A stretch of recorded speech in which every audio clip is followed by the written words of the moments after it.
కథ ప్రారంభంలో మనం మోరిస్ అనే ఒక దొంగను చూస్తాం. బ్యాంకు దొంగతనం కేసులో పోలీసులు తనను పట్టుకొని జీవిత ఖైదుగా ప్రపంచంలోనే అత్యంత భద్రత గల ఆల్కట్రాజ్ కి తీసుకెళ్తున్నారు. ఆల్కట్రాజ్ అనేది సముద్రం మధ్యలోని ఒక చిన్న దీవిపై నిర్మించిన జైలు. ఇది ఎంత సెక్యూర్ జైలు అంటే ఎవరైనా ఖైదీలు జైలు గోడలు దాటి బయటకు వచ్చినా తప్పించుకోవడం అసాధ్యం. ఎందుకంటే చుట్టూ సముద్రం తప్ప ఇంకేమీ ఉండదు. అక్కడి నుంచి తప్పించుకోవడం అంటే చావుకి మిస్డ్ ఇచ్చినట్టే. అందుకే దీనిని ప్రపంచంలోని అత్యంత సెక్యూర్ జైలు అని పిలిచేవారు. ఇక్కడ కేవలం ప్రపంచంలోని టాప్ క్రిమినల్స్ ని ఉంచేవారు. కానీ ఇక్కడ ఎవరికి తెలియని విషయం ఏమిటంటే త్వరలోనే ఈ జైలు ప్రతిష్ట మట్టిలో కలిసిపోబోతుంది. ఎందుకంటే ఇప్పుడు ఇక్కడికి మన హీరో ఫ్రాంక్ మోరిస్ అడుగు పెడతాడు. అతను ఇంతకు ముందు చాలా సార్లు జైలు నుంచి తప్పించుకున్నాడు. కానీ ఈ జైలు చూశాక అతనికి కొంచెం భయం వేసింది. ఎందుకంటే ఈ జైలు చాలా స్ట్రాంగ్ గా ఇంకా ఫుల్ సెక్యూర్డ్ గా ఉంది. అయినా మోరిస్ తన జీవితాన్ని ఇక్కడ గడపాలని ఏ మాత్రం అనుకోవడం లేదు. ఎంత త్వరగా వీలైతే అంత త్వరగా అక్కడి నుంచి తప్పించుకోవాలన్నది అతని ప్లాన్. జైల్లోకి ఎంటర్ అవ్వగానే మోరిస్ ను తల నుంచి కాళ్ళ వరకు చెక్ చేసి ఒక సెల్ లో పంపిస్తారు. అప్పుడే ఒక గార్డ్ అతనితో వెల్కమ్ టు ఆల్కట్రాజ్ అని అంటాడు.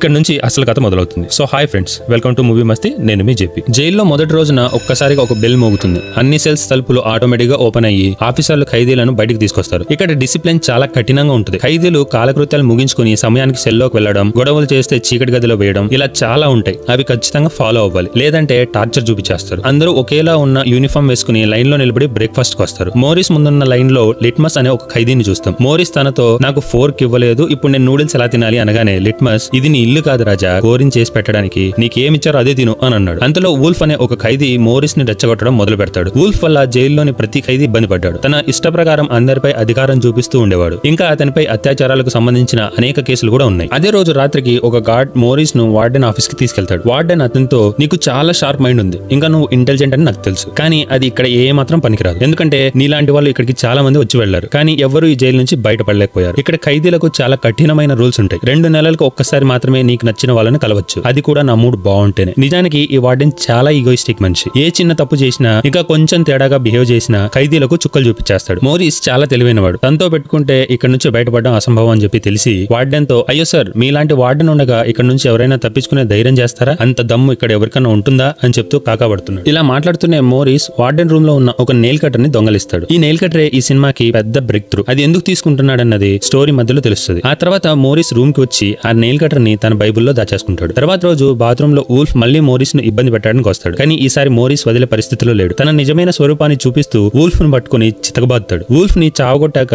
జైలంతా మోరిస్ ని చూసి భయపడుతున్నారు. ఆ వారం మోరిస్ కి లైబ్రరీలో పనిస్తారు. ఇక్కడ ఇంగ్లీష్ అనే ఖైదీని కలుస్తాడు. అతను ఈ జైల్లోనే సీనియర్ మోస్ట్ ప్రిజనర్. ఇద్దరిని హత్య చేసినందుకు అతనికి జీవిత ఖైదు విధించారు. తన జీవితంలో సగం జీవితం ఈ జైల్లోనే గడిచిపోయింది. కాబట్టి జైల్లోని ప్రతి మూల గురించి అతనికి పూర్తి అవగాహన ఉంటుంది. ఇది తెలుసుకున్న మోరిస్ కి తన అవసరం ఉండవచ్చని భావిస్తాడు. తర్వాత సీన్ లో గ్రౌండ్ లో ఖైదీలందరూ వారికి నచ్చిన గేమ్స్ ఆడుతూ ఉంటారు. కానీ డాక్ అనే ఓ వ్యక్తి మాత్రం తన ఫేస్ ని తానే పెయింట్ చేసుకుంటూ ఉంటాడు. అది గమనిస్తూ ఉండగా తన కుడి వైపుకు చూడగానే స్టెప్స్ పైన ఇంగ్లీష్ కూర్చొని ఉండడం గమనించి మోరిస్ అతడి దగ్గరికి వెళ్తుండగా ఇంగ్లీష్ కి చెందిన బాడీ గార్డ్స్ మోరిస్ ను అడ్డుకుంటారు. అప్పుడు ఇంగ్లీష్ చేతితో సిగ్నల్ ఇస్తాడు. మోరిస్ తన దగ్గరికి వెళ్లి తన మనసులోని మాటను బయట పెడతాడు. ఇక్కడ నుంచి తప్పించుకోవడంలో మీరు నాకు సహాయం చేస్తారా అని. ఇది విన్న ఇంగ్లీష్ గట్టిగా నవ్వి చూడు బాబు, ఇది సాదా సీదా జైలు మాత్రమే కాదు, మన అందరి సమాధి కూడా. ఇక్కడ నుంచి బయటపడాలంటే ముందుగా చనిపోవాలి. ఆ తర్వాతనే మన డెడ్ బాడీస్ ఈ జైలు నుంచి బయటకు వెళ్తాయి. ఒకవేళ అదృష్టవశాత్తు నువ్వు ఈ పెద్ద గోడల మీదెక్కి ఆ తర్వాత ఉన్న డేంజర్ ఫోర్స్ ని దాటి ఏదో మాయశక్తితో వందలాది మంది గార్డులను తప్పించుకున్నా కూడా ఇక్కడ నుంచి పారిపోలేవు. ఎందుకంటే ముందున్న సముద్రం నీ దారిని ఆపేస్తుంది. కాబట్టి టైం వేస్ట్ చేయడం మానేసి ప్రశాంతంగా నీకు ఇచ్చిన శిక్ష అనుభవించు, కనీసం బతికిన్నా ఉంటావు అని అనగానే మోరిస్ కి పట్టుదల ఇంకా పెరిగిపోయింది. మునుపటి కంటే కూడా ఇప్పుడు బయటకు పారిపోవాలన్న కోరిక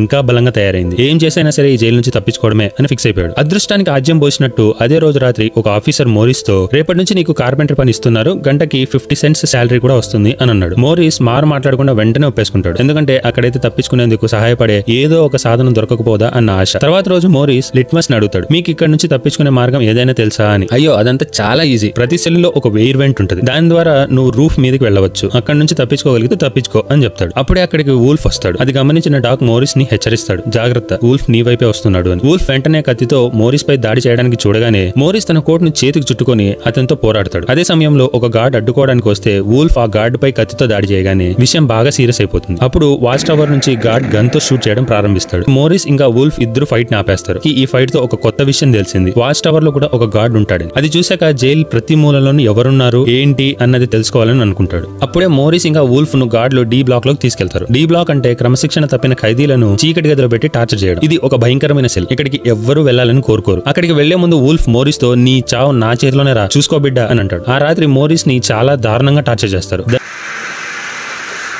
దెబ్బకి ఆరోగ్యం క్షీణించింది. 2 వారాల తర్వాత అతన్ని తిరిగి తన సెల్లులోకి తీసుకొస్తారు. అక్కడ లిట్మస్ తన పెంపుడు ఎలుక ద్వారా మోరిస్ కు ఒక నోట్ పంపుతాడు. Welcome back Morris. ఇక్కడతో మనోడు తన ప్లాన్ ని వేగవంతం చేస్తాడు. మరుసటి రోజున తన పక్క సెల్లులోకి చార్లీ అనే కొత్త ఖైదీ వస్తాడు. మోరిస్ చార్లీ చాలా త్వరగా ఫ్రెండ్స్ అయిపోతారు. మోరిస్ తన ఇద్దరు స్నేహితులను కూడా చార్లీకి పరిచయం చేస్తాడు. అప్పుడే వార్డెన్ ఎవరికీ చెప్పకుండా ప్రతి ఖైదీ సెల్లును చెక్ చేయడం మొదలు పెడతాడు. డాక్ సెల్లులోకి వెళ్ళినప్పుడు అక్కడ చాలా పెయింటింగ్స్ ని చూసి ఆశ్చర్యపోతాడు. డాక్ వార్డెన్ బొమ్మను కూడా వేసి పెట్టుంటాడు. దాన్ని చూసిన వార్డెన్ చిరునవ్వు చిందిస్తాడు. కానీ ఎందుకు నవ్వాడో ఎవ్వరికి అర్థం కాదు. మరుసటి రోజు వార్డెన్ డాక్ సెల్లులో ఉన్న ప్రతి పెయింటింగ్ ను బయటకు పడేయమని ఆర్డర్ ఇస్తాడు. ఈ నిర్ణయం డాక్ మనసును విచ్చేస్తుంది. ఎందుకంటే అతను కేవలం తన పెయింటింగ్స్ ద్వారానే బతికేవాడు. ఆ పెయింటింగ్స్ అతని ఆనందం. ఇప్పుడు అది కూడా లాక్కున్నారు. ఈ ఇన్సిడెంట్ చూశాక మోరిస్ కి వార్డెన్ మీద పిత్త కోపం వస్తుంది. ఎలా అయినా బుద్ధి చెప్పాలని ఆలోచిస్తూ తన సెల్లులో కూర్చుని ఉండగా ఒక కాక్రోచ్ ఎయిర్ వెంట్ లోకి వెళ్తుంది. అది చూసిన మోరిస్ కి లిట్మస్ చెప్పింది గుర్తుకొస్తుంది. ఇక్కడ నుంచి దారి ఉంటుంది అన్నది. అదే సమయంలో ఇంగ్లీష్ వచ్చి డాక్ చనిపోయాడు అని చెప్తాడు. ఇది విన్న మోరిస్ కి చాలా బాధేస్తుంది. తర్వాత రోజు డైనింగ్ హాల్ లో వార్డెన్ వస్తాడు. మోరిస్ ని అడుగుతాడు, నువ్వు ఈ డాక్ మీద అంత సాఫ్ట్ కార్నర్ ఎందుకు చూపిస్తున్నావు అని అడగగానే దానికి మోరిస్ అలాంటిది ఏం లేదు సార్ అని చెప్పి అక్కడ నుంచి వెళ్లిపోయి తన టేబుల్ మీద కూర్చొని ఉండగా ఇద్దరు బ్రదర్స్ మీట్ అవుతారు, జాన్ ఇంకా క్లారెన్స్. ఇక్కడ నుంచి కథ చాలా ఇంట్రెస్టింగ్ సాగుతుంది. మోరిస్ వారిని గతంలో పరిచయం ఉన్నట్టుగానే మాట్లాడిస్తాడు. నిజానికి జాన్ మరియు క్లారెన్స్ మోరిస్ గ్యాంగ్ లో ఇతర జైలులో ఉండేవారు. జాన్ కు ఇప్పుడు జైలు నుంచి తప్పించుకోవడం సులభంగా అనిపిస్తుంది. ఎందుకంటే ఈ సోదరులు కూడా మోరిస్ లాంటి షార్ప్ మైండ్ ఉన్నవారు. కాబట్టి ముగ్గురు కలిసి జైలు నుంచి తప్పించుకునే ప్లాన్ ని తయారు చేయాలని నిర్ణయించుకుంటారు. అదే రోజు మధ్యాహ్నం చార్లీని చూడడానికి తన వైఫ్ వస్తుంది. తన తల్లి ఆరోగ్యం అస్సలు బాగోలేదు, ఇంకా ఒక నెలలో తను చనిపోబోతుంది అని చెప్తుంది. ఇది విన్న తర్వాత చార్లీకి వాళ్ళ అమ్మని చూడాలన్న కోరిక ఎక్కువైపోతుంది. దాంతో తను కూడా జైలు నుంచి తప్పించుకోవాలని ఆలోచిస్తాడు. ఆ రాత్రి మోరిస్ తో, నువ్వు ఇక్కడ నుంచి తప్పించుకునే ప్లాన్ చేస్తే నన్ను కూడా యాడ్ చేసుకోవా ప్లీజ్ అని అడుగుతాడు. తర్వాత రోజు మోరీ, చార్లీ, జాన్, క్లారెన్స్ కలిసి తాము ఎలా తప్పించుకోబోతున్నాం అన్న ప్లాన్ ని డిస్కస్ చేస్తున్నారు. అప్పుడే మోరిస్ వారికి వివరించాడు, ప్రతి సెల్లులో ఎయిర్ వెంట్స్ ఉన్నాయి. వాటి నుంచి బయటికి వస్తే డైరెక్ట్ గా పైన ఉన్న టెర్రస్ మీదకి రావచ్చు. సో ఆ వెంట్స్ నుంచి బయటికి రావడానికి మనం ఆ వెంట్స్ ని తవ్వాలి అని అంటాడు. అప్పుడు జాన్, ఇంత స్ట్రాంగ్ గా ఉన్న గోడల్ని తవ్వడం ఎలా అని అడిగినప్పుడు మోరిస్, ఈ జైల్ సముద్రం మధ్యలో ఉంది అండ్ ఇది చాలా పాత బిల్డింగ్. సో ఇప్పటికే సముద్రపు ఉప్పుతో గోడలన్నీ బలహీనంగా మారిపోయాయి అండ్ ఇదే మనకి అసలైన అవకాశం అని చెప్పి, నా దగ్గర నెయిల్ కటర్ ఉంది, దాంతో కొంచెం కొంచెం తవ్వి చిన్న టన్నెల్ తయారు చేసి టెర్రస్ పైకి చేరుకుంటే అక్కడున్న స్థలాన్ని పరిశీలించి ఈ జైలు నుంచి ఎలా తప్పించుకోవాలో తెలుసుకోవచ్చు అని అన్నాడు. మళ్ళీ జాన్ కి ఇంకొక డౌట్ వచ్చింది. రాత్రిపూట గార్డులు తిరుగుతూ ఉంటారు కదా, అప్పుడు నువ్వు బెడ్ మీద లేవని తెలుసుకుంటే మనం ఇబ్బందుల్లో పడతామేమో కదా అని అడుగుతాడు. అప్పుడు క్లారెన్స్, ఈ సమస్యకు పరిష్కారం నాకు తెలుసు అని చెప్పి, ఇక్కడ నాకు తెలిసిన ఒక బార్బర్ ఉన్నాడు, అతను ఖైదీల వెంట్రుకలను కత్తిరిస్తాడు. మనం అతని సహాయంతో కొంత జుట్టును సేకరించవచ్చు. ఇంకా వాటిని ఉపయోగించి ఒక డమ్మీ హెడ్ తయారు చేసి బెడ్ మీద ఆ డమ్మీ హెడ్ పెట్టేసి మనం గోడని లోతుగా తవ్వి టెర్రస్ పైకి చేరిన గార్డుకి అనుమానం రాదు, మనం సేఫ్ గా ఉండొచ్చు అని చెప్పాక, కానీ ఇక్కడే ఒక సమస్య ఉంది. మనం ఏదో ఒకటి చేసి ఇక్కడ నుంచి తప్పించుకున్నామే అనుకో, బట్ బయట సముద్రాన్ని దాటడం ఎలా అని అడిగాడు. దానికి మోరిస్ జాన్ తో, ఇక్కడ నీ సహాయం అవసరం. నువ్వు క్లోజింగ్ డిపార్ట్మెంట్ లో పనిచేస్తున్నావు కదా, అక్కడ పోలీస్ ఆఫీసర్ల కోసం తయారు చేసిన రెయిన్ కోట్లు దొరుకుతాయి. కొన్ని రెయిన్ కోట్లు దొంగలించి నాకు ఇవ్వాలి. ఇంకా వాటిని ఉపయోగించి మనం ట్యూబ్ బోట్ మరియు లైఫ్ జాకెట్ తయారు చేసి సముద్రం దాటవచ్చు అని చెప్తాడు. ఇదంతా వింటున్న చార్లీ, అన్న నాకు కూడా ఏదో పని ఇవ్వండి అన్న, నేను మీకు సహాయపడాలనుకుంటున్నాను అని అంటాడు. మోరిస్ చార్లీతో, నేను వెంటిలేషన్ గ్రిల్ తవ్వే సమయంలో నువ్వు కాపలాగా ఉండు, ఇంకా గార్డ్ వస్తే ఏదన్నా ఒక సౌండ్ చేయి, లైక్ ఎకిళ్ళు లేదా విజిల్ వేయడం లాంటివి అని అంటాడు. మోరిస్ ప్లాన్ అందరికీ నచ్చింది. ఒక్క క్షణం కూడా లేట్ చేయకుండా అదే రోజు రాత్రి పని ప్రారంభించారు. కానీ గోడ తవ్వడానికి నెయిల్ కటర్ చాలా చిన్నదిగా ఉంది. దాన్ని ఉపయోగించడం కోసం మోరిస్ కి చాలా శక్తి ఉపయోగించాల్సి వస్తుంది. మొదట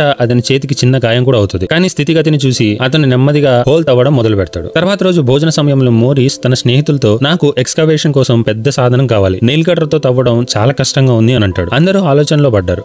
అలా తింటూ ఉండగా మోరిస్ తన చేతిలో ఉన్న చెంచాను గమనిస్తాడు. దాన్ని చూసిన వెంటనే ఒక ఐడియా వస్తుంది. ఆ స్పూన్ ని తన బూట్కి రాసి కొద్దిగా మురికి అంటిస్తాడు. తర్వాత గార్డ్ ని పిలిచి, ఈ చెంచా మురిగ్గా ఉంది, నాకు మరో చెంచా ఇవ్వండి అని అడుగుతాడు. ఇతర ఖైదీలు కూడా గార్డ్ ని కోరుకుంటారు. అప్పుడు ఆ గార్డ్ సరే వెళ్లి తెచ్చుకోండి అని చెప్పగానే మోరిస్ నేరుగా టేబుల్ వైపుకు వెళ్తాడు. అక్కడ మరొక సెక్యూరిటీ గార్డ్ కూర్చొని ఉన్నాడు. మోరిస్ టేబుల్ పై ఉన్న చెంచాలు మార్చే సమయంలో జాన్ అక్కడ ఉన్న గార్డ్ ని మాట్లాడిస్తూ తనని డైవర్ట్ చేయగానే మోరిస్ ఒక చెంచాకి బదులుగా 2 చెంచాలు తీసేసుకుంటాడు. వెంటనే ఎవరికి అనుమానం రాకుండా ఒకటి జేబులోకి వేసేసుకుని నేరుగా తన సెల్లోకి వెళ్ళిపోతాడు. ఆ రోజు రాత్రి ఇంగ్లీష్ మోరిస్ కి పుస్తకాలు ఇవ్వడానికి వస్తాడు. అప్పుడు మోరిస్, ఇక్కడ వెల్డింగ్ చేయడానికి ఏదైనా దొరుకుతుందా అని అడుగుతాడు. ఇంగ్లీష్ కి అర్థమైపోతుంది మోరిస్ మనసులో ఇంకా జైలు నుంచి తప్పించుకోవాలన్న ఆలోచన ఉందని. అప్పుడు ఇంగ్లీష్ మోరిస్ తో, చూడన్న, ఇప్పటికే నీకు చెప్పాను, అనవసరమైన ఆలోచనలు మానుకోమని. నువ్వు ఇక్కడ నుంచి బయటపడడం అసంభవం. ఇన్ని సంవత్సరాలుగా ఇక్కడ ఉన్నా కూడా పారిపోవాలన్న ఆలోచన చేయడానికి కూడా భయపడుతున్నాను. ఎందుకంటే ఈ జైలు అంత డేంజరస్ ది, అనుభవంతో చెబుతున్నా. అయినా కూడా నా మాట నాదే అంటావా, నీ సావు నువ్వు సావు అని చెప్పి అక్కడ నుంచి వెళ్ళిపోతాడు. తర్వాత రోజు మోరిస్ లిట్మస్ ని అగ్గిపుల్లలు అడుగుతాడు. దానికి బదులుగా, ప్రతిరోజు నీ ఎలుకకు నా భాగం నుంచి భోజనం ఇస్తాను అని చెప్తాడు. లిట్మస్ లిట్మస్ సంతోషంగా అంగీకరిస్తాడు, ఎందుకంటే అతనికి ఎలుకంటే చాలా ఇష్టం. అదే రోజు రాత్రి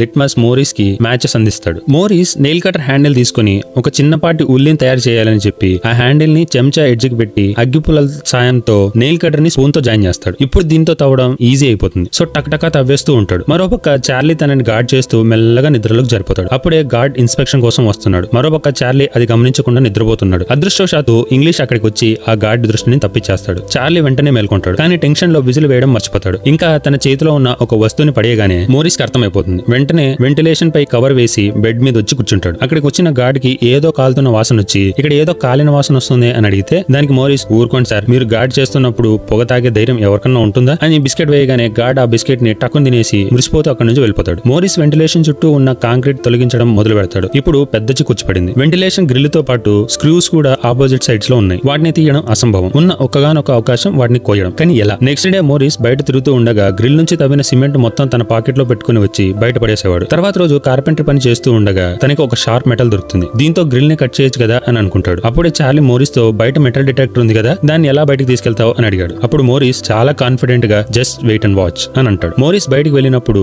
డోర్ వద్ద మెటల్ డిటెక్టర్ బీప్ సౌండ్ ఇస్తుంది. గార్డ్స్ తనని చెక్ చేసే లోపే తానే తన చేతిలో ఉన్న మెటల్ ని వాళ్ళకి చూపిస్తాడు. ఇది ఎందుకు తీసుకెళ్తున్నావు అన్న గార్డ్ అడిగితే దానికి మోరిస్, సార్ బట్టలు కొన్ని చిరిగిపోయి వాటిని కత్తిరించుకోవడానికి ఉపయోగిస్తాను అని అన్నాడు. దానికి గార్డ్, అవునా సరే, రేపు బట్టలు తీసుకొని వచ్చి ఇక్కడే కత్తిరించుకొని పో అని చెప్పి ఆ మెటల్ ని లాకేసుకుని మోరిస్ ను పూర్తిగా చెక్ చేసి పంపించేస్తాడు. నిజానికి మనోడు మామూలు కాదు. ఒక మెటల్ చేతిలో తీసుకొని మరొకటి తన షూలో పెట్టుకుని తీసుకొస్తాడు. ఇప్పుడు ఆ మెటల్ తో గ్రిల్ ని కోయడం మొదలు పెడతాడు. ఇంకా అన్ని అయిపోయి లాస్ట్ గా మిగిలింది గార్డ్ ని డైవర్ట్ చేయడం. దీనికోసం వాళ్ళు ఒక డమ్మీ హెడ్ ని తయారు చేయాలి. ఈ ప్లాన్ లో భాగంగా చార్లీ గార్డ్ తో పేపర్ మరియు పెయింట్ కావాలని కోరుకుంటాడు. దానికి గార్డ్ దేనికి అని అడిగితే నాకు ఆర్ట్ చేయడం ఇష్టం అని అనగానే గార్డ్ వెంటనే పెయింట్ ని తెచ్చిచ్చేస్తాడు. మోరిస్ గ్రిల్ తవ్వి తీసిన కాంక్రీట్ ని పౌడర్ లాగా తయారు చేస్తాడు. జాన్ నాయి దుకాణం నుంచి జుట్టు సేకరిస్తాడు. క్లారెన్స్ లైబ్రరీ నుంచి పాత పుస్తకాలు తీసుకొస్తాడు. కావాల్సినవన్నీ సేకరించిన తర్వాత మోరిస్ వాటర్ ఇంకా పాత మ్యాగజైన్లను ఉపయోగించి డమ్మీ హెడ్ తయారు చేస్తాడు. పెయింట్ మరియు నకిలీ జుట్టు వేసేసి నిజమైన హెడ్ లాగా కనిపించే నకిలీ తలని తయారు చేస్తాడు. ఇదంతా చూశాక తన తెలివిని మెచ్చుకోకుండా ఉండలేం. సో వెంటనే తన కోసం ఒక లైక్ ఇచ్చేసేయండి, కంటిన్యూ అయిపోదాం. అదే విధంగా మోరిస్ ఫ్యూచర్ గురించి ఆలోచన చేసి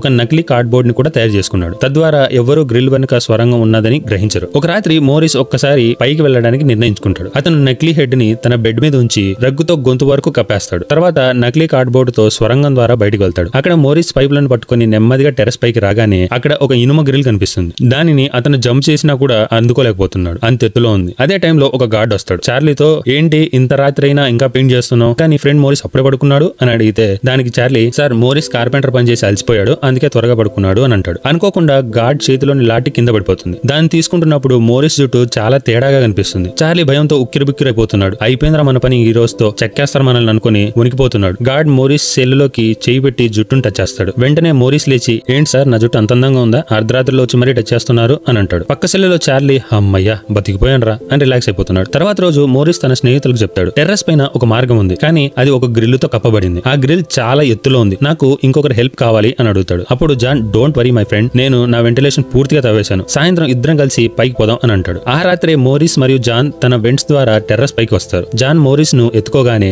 మోరిస్ గ్రిల్ ని పట్టుకుని పరిశీలిస్తాడు. జాన్ గమనిస్తాడు, ఈ ఇనుమ గ్రిల్ చాలా బలంగా ఉంది, దీనిని కత్తిరించడానికి ఒకే ఒక మార్గం ఉంది, అదే డ్రిల్లింగ్. కానీ అది ఎక్కడ నుంచి సంపాదించాలో అర్థం కాని అయోమయ స్థితిలో పడిపోయారు. తర్వాత రోజు మ్యూజిక్ క్లాస్ లో అందరూ తమ ఇన్స్ట్రుమెంట్స్ ని వాయిస్తున్నారు. మోరిస్ ఆ టెర్రస్ గురించి ఆలోచన చేస్తూ ఉండగా తన దృష్టి ఒక చిన్న ఫ్యాన్ మీద పడుతుంది. అది చూసి ఈ ఫ్యాన్ తో ఒక డ్రిల్ మిషన్ తయారు చేయొచ్చు అని అనుకుంటాడు. వెంటనే చార్లీతో, నువ్వు ఏం చేస్తావో నాకు తెలియదు, నాకు ఆ ఫ్యాన్ ని ఇక్కడ నుంచి దాచిపెట్టుకుని తీసుకొని రావాలి అని అంటాడు. చార్లీ ఫ్యాన్ ను తన ఇన్స్ట్రుమెంట్ బాక్స్ లో దాచేస్తాడు. బయటకు రావడానికి గార్డులు ఇన్స్ట్రుమెంట్ బాక్స్ తనిఖీ చేస్తారు, కానీ ఫ్యాన్ కనిపించదు. చార్లీ అక్కడ నుంచి వెళ్ళిపోతాడు. ఫ్యాన్ మోరిస్ చేతిలోకి రాగానే గంటల తరబడి పనిచేసి దానిని ఒక డ్రిల్లింగ్ మిషన్ లాగా తయారు చేస్తాడు. అదే రోజు రాత్రి మోరిస్ మరియు చార్లీ టెర్రస్ మీదకి చేరి ఆ ఇనుప రాడ్డును డ్రిల్ తో కత్తిరించడం మొదలు పెడతారు. డ్రిల్ శబ్దం చాలా తీవ్రంగా వస్తుంది. అది వినిపించడంతో గార్డులు పైకి రావాలని ప్రయత్నిస్తారు, కానీ మోరిస్ ఇప్పటికే గ్రిల్ లోని ఒక రాడ్ ని తీయగలుగుతాడు. అందుచేత డ్రిల్ శబ్దం ఆగిపోతుంది. గార్డులు శబ్దం ఆగిన తర్వాత సైలెంట్ అయిపోతారు. ఇప్పుడు ఈ నలుగురు జైలు నుంచి తప్పించుకోవడానికి అన్ని మార్గాలు సిద్ధం చేసేశారు. మంగళవారం రాత్రి వారు ప్రపంచంలో అత్యంత సురక్షితమైన ఆల్కట్రాస్ జైలు నుంచి తప్పించుకోబోతున్నారు. నెక్స్ట్ డే అందరూ కలిసి కూర్చొని రెయిన్ కోట్ తో తయారు చేసిన బెలూన్ బోట్, లైఫ్ జాకెట్స్ ఇంకా డమ్మీ హెడ్స్ గురించి మాట్లాడుకుంటూ ఉండగా వార్డెన్ అక్కడికి వస్తాడు.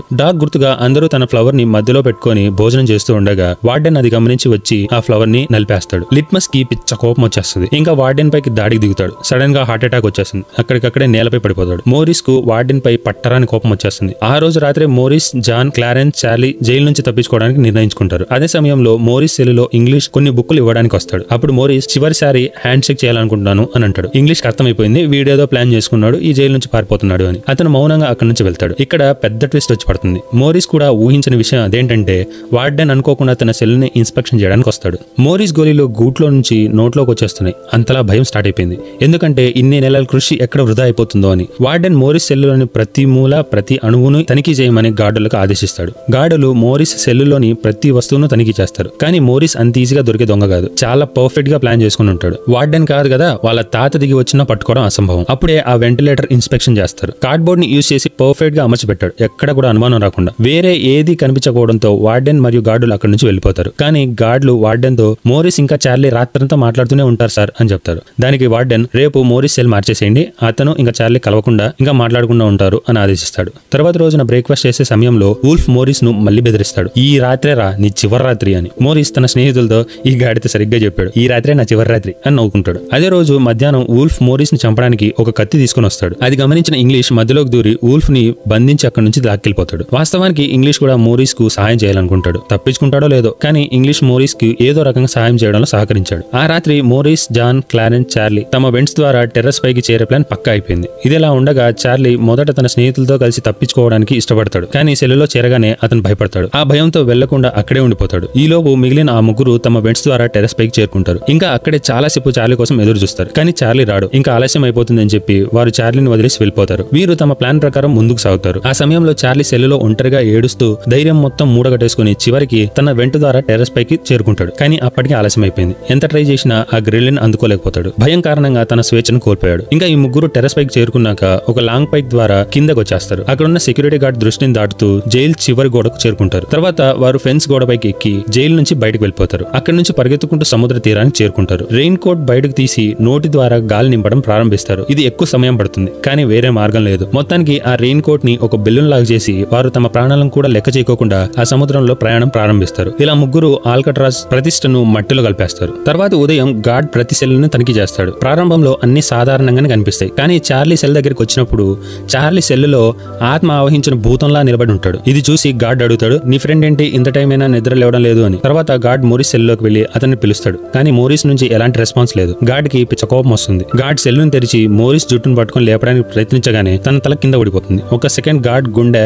గొంతులోకి వచ్చేసినంత పని అయిపోయింది. తర్వాత కొంచెం తేరుకొని చూస్తే అది మోరిస్ డమ్మీ హెడ్. అతను బెడ్ పై తన డమ్మీ తలను వదిలేసి వెళ్ళిపోయాడు. ఇది తెలియగానే ఆల్కట్రాజ్ లో సైరన్లు మోగాయి. జైలు మొత్తం వార్త స్ప్రెడ్ అయిపోయింది. కొందరు ఖైదీలు జైలు నుంచి తప్పిపోయారు అని. అంతలో వార్డెన్ జైలు ప్రతి మూల వారి కోసం వెతుకుతాడు. కానీ వారు జైలు లోపల కనిపించకపోవడంతో వార్డెన్ సముద్రంలో సెర్చ్ ఆపరేషన్ నిర్వహిస్తాడు. అయినా ఎలాంటి ఫలితం లేదు. ఇప్పటికే వాళ్ళు ఒడ్డుకు చేరుకుని వాళ్ళ లైఫ్ ని ఎంజాయ్ చేస్తుంటారు అని అనుకుంటూ వార్డెన్ కోపంతో రగిలిపోతున్నాడు. హెడ్ క్వార్టర్స్ ని అధికారులు వచ్చారు. ఇంకా వార్డెన్ ని వాళ్ళు పారిపోతూ ఉంటే మీరు ఏం చేస్తున్నారు అని చెప్పి భయంకరంగా తిడుతున్నారు. అప్పుడే వార్డెన్ కు డాక్ ఫేవరెట్ పువ్వు మళ్ళీ కనిపిస్తుంది. దీని అర్థం మోరిస్ డాక్ యొక్క రివెంజ్ తీసుకున్నాడు. ఈ దెబ్బతో మొత్తం ప్రపంచంలోకెల్లా అత్యంత జీనియస్ గా ప్రసిద్ధి పొందాడు మోరిస్. ఇంకా ఈ ఘటన జరిగిన ఒక సంవత్సరం తర్వాత ఆల్కట్రాజ్ జైల్ మూతపడింది. ఎందుకంటే ఇక ఇక్కడ నుంచి ఎవరు తప్పించుకోలేరు అన్నదానికి ఎలాంటి గ్యారంటీ లేదు. సో ఫ్రెండ్స్, ఇది ఒక రియల్ స్టోరీని ఆధారంగా తీసుకుని రూపొందించిన ఒక అద్భుతమైన చిత్రం. ఇక్కడితో ఈ కథ ముగుస్తుంది.